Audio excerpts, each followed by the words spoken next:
ஹாஸ்பிட்டலுக்கு போலான்னு வந்தேன்னா இங்க செடிக்காரண்ணா செடி வச்சிருந்தாரு. சரி ஒரு செடி வாங்கலாம். சூப்பர் சூப்பரா வச்சிருக்கீங்க. இதோட எப்பண்ணா வருவீங்க? ஆனா கன்ஃபார்மா ஒத்த அடுக்கு தானே கொடுங்க. ஆனா ரெட் கலர் இருக்கா? ரோஸ் தானா? ஆனா செம்மையா இருக்குண்ணா உங்ககிட்ட கலெக்ஷன் எல்லாமே, எல்லா செடியுமே. வண்டியில வச்சிருக்கீங்களா? என் வண்டியில வச்சிருங்க.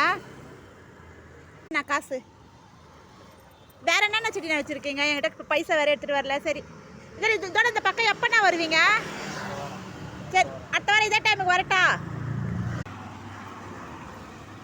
இப்போ என்ன கலர் செடி வாங்கினேன்னா செவ்வரளி தான் வாங்கினேன். எதுக்கு செவ்வரளி வாங்கினேன்னா ஆல்ரெடி எங்கள் வீட்டில் ஒரு செடி வச்சிருக்கேன், ரோட்டாண்ட வச்சிருக்கேன். நாதாரிங்க என்ன பண்ணுதுங்கன்னா, நான் ஆசாசியாக செடி வளர்த்தா அந்த நாதாரிங்கால ஒரு பூ வைக்க விட மாட்டேங்குங்க, பறிச்சுன்னு ஓடிட்டுங்க. அதனால இது சரி எங்கள் வீட்டு உள்ளே வச்சு வளர்க்கலான்ட்டு முருகருக்கு வந்து செவ்வரளி பூ மாலை ரொம்ப விசேஷமா.